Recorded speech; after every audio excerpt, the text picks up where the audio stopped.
Friends, welcome to fresh new episode of Techie Tuesdays. I'm your host S. Ravi Kumar. Techie Tuesdays is a weekly show where I answer your tech and career related queries. My YouTube analytics shows that 80% of my viewers are not subscribed to my channel.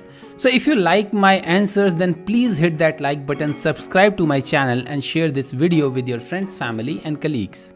Now let's get started with today's questions.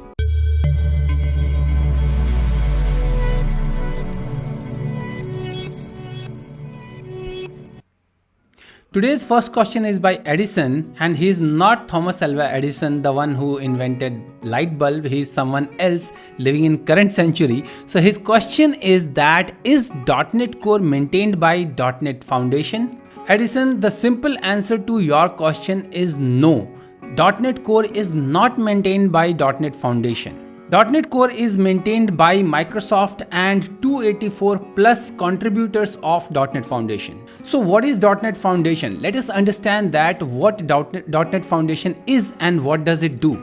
According to the About section of .NET Foundation website, .NET Foundation is basically a non-profit organization which was established to support and innovate commercially friendly open source ecosystem around .NET framework. The prime responsibilities of .NET Foundation are: promote the broad spectrum of software available to .NET developers through NuGet.org, GitHub.com and other avenues. Advocate the need for .NET open source developers in the community. Evangelize the benefits of .NET platform to wider community developers. Promote the benefits of open source model to developers already using .NET. And support .NET community events, sponsorships and content. Apart from that, .NET Foundations also offer administrative supports to the member projects.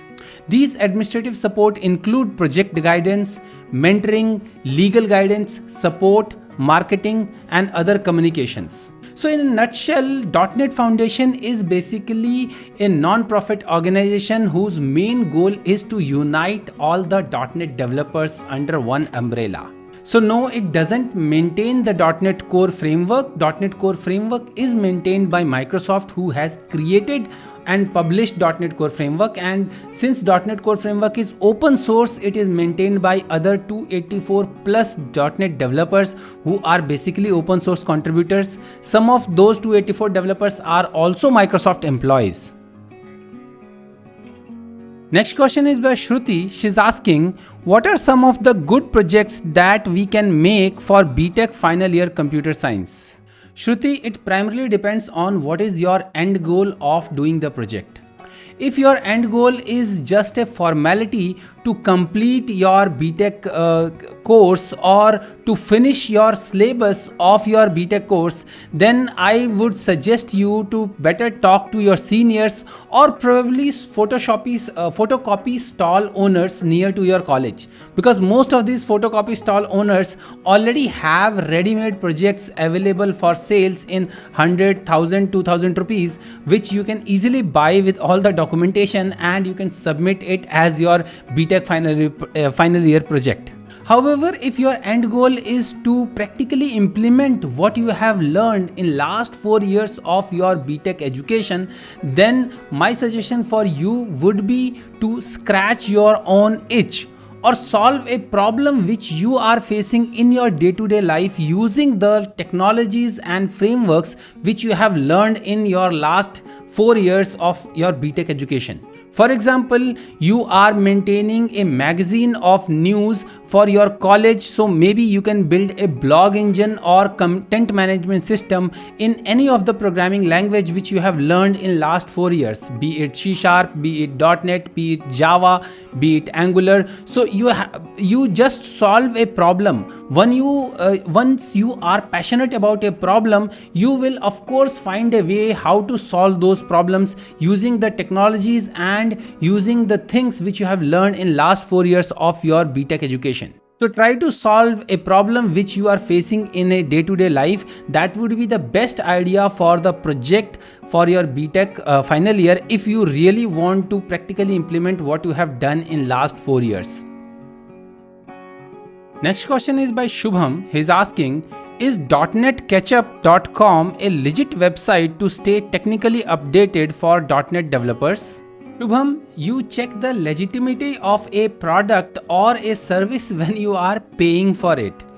Whereas .NET Ketchup is basically an free newsletter type website where they aggregate news related to .NET technologies from different sources, be it Twitter or LinkedIn or maybe devblogs.com or other places from the internet. According to the About section of .NET Ketchup website, they basically run a automated script every week and pull up the news related to .NET technologies, news and articles related to .NET technologies from various sources and then show it on their website. Frankly speaking, I didn't see any difference between this newsketchup.com and other .NET related newsletters like ASP.NET weekly newsletter or Blazor weekly newsletter or other code project newsletter. So I don't see any particular different apart from the automation stuff where they said that they don't have a person or it's not, the articles are not handpicked by someone, it is selected by the automated scripts, whereas in other like newsletters, they are basically handpicked by people who are basically aggregating those newsletters. So you can take it as any other newsletter website.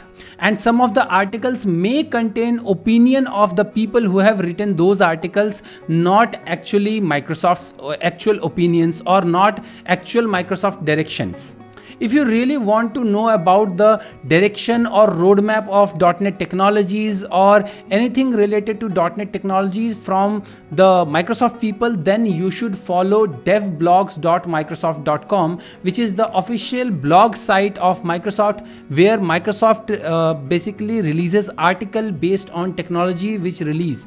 So for example, when they were releasing Visual Studio 2022, there was an article by a Microsoft employee mentioning that we are releasing Visual Studio 2022 on this particular date and Visual Studio 2022 will have these many features. Apart from that, every month or whenever Microsoft releases a new new version of .NET framework, they publish those articles related to what is new in that particular version of .NET framework, be it .NET 6, .NET 5 or any other tool related to .NET framework.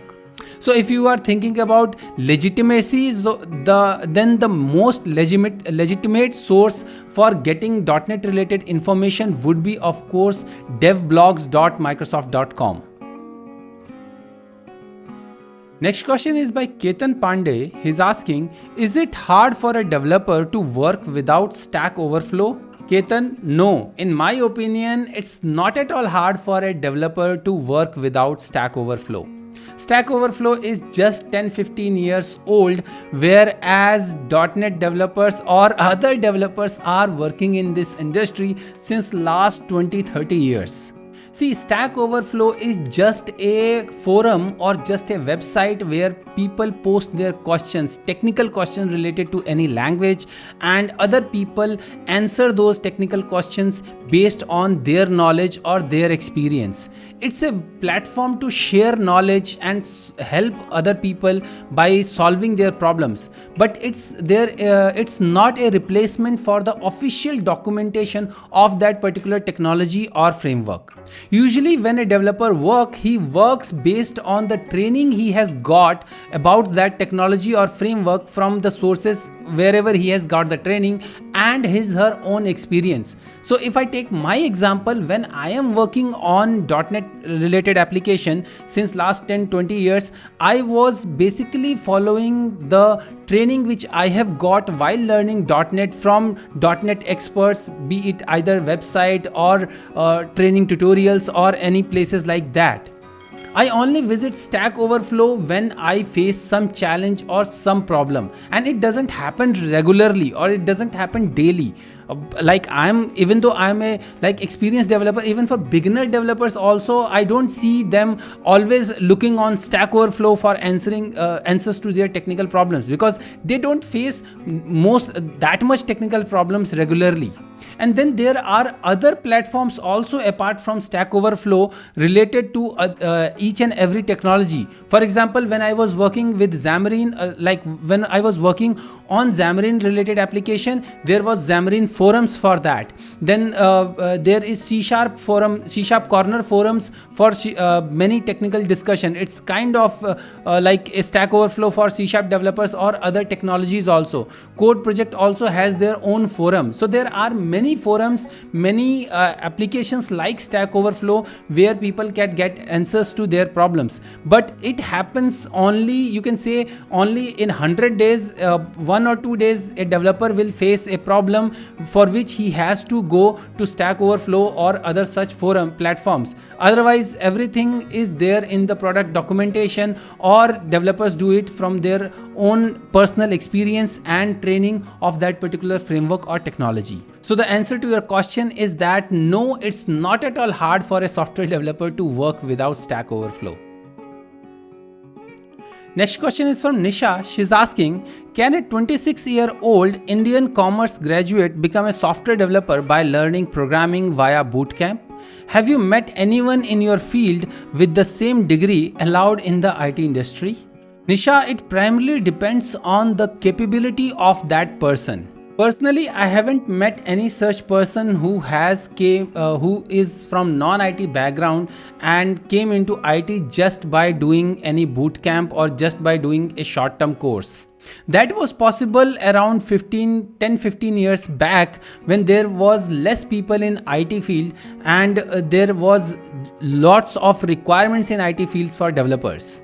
Nowadays, there is so much supply of IT graduates, whether they are employable or non-employable, that's another debate, but there is abundance of IT graduate supply for companies to choose for.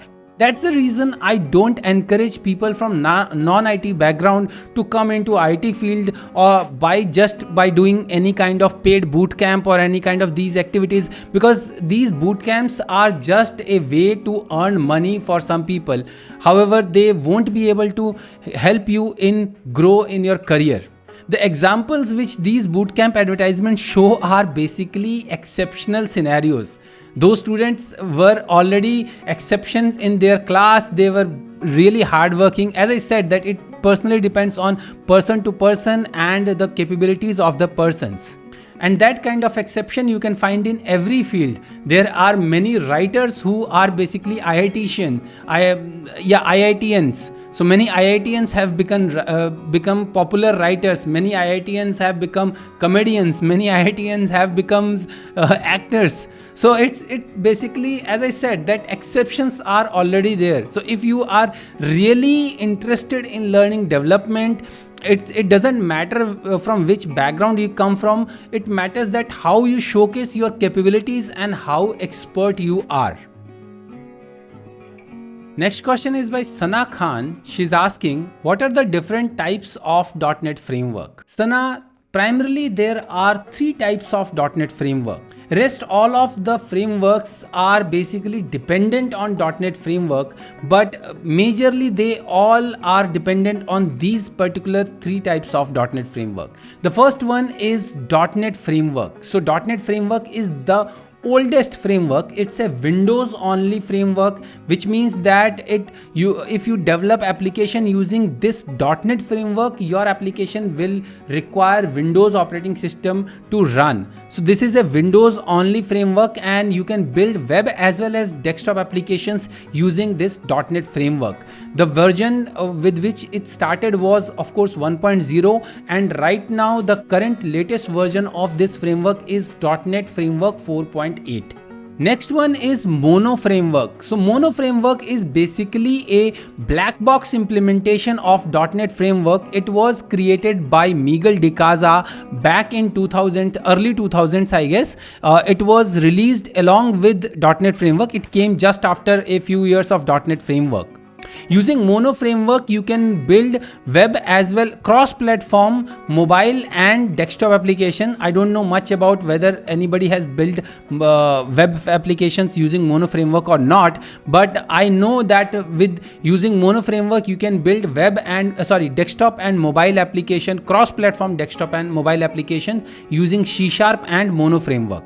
Earlier, Microsoft opposed this framework, but later on, when it became popular with Xamarin, they basically bought Xamarin and they also started supporting Mono framework because many of the Xamarin developers were basically supporting and adding features to Mono framework.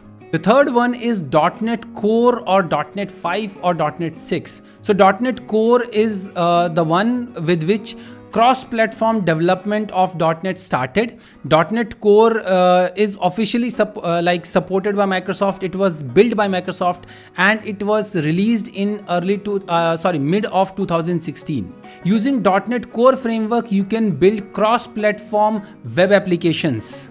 But with the release of .NET 6, you can now build cross-platform web, desktop and mobile applications using this .NET 6 framework, which is the latest .NET framework, and it is the consolidation of all these .NET runtimes, that is .NET Framework, Mono and .NET Core.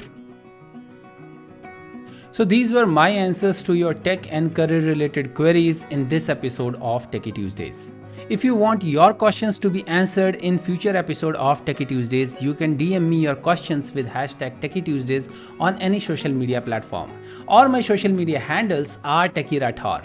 I hope you like my answers, and if you like my answers, then please hit that like button, subscribe to my channel and share this video with your friends, family and colleagues. So until my next video, take care. Bye bye.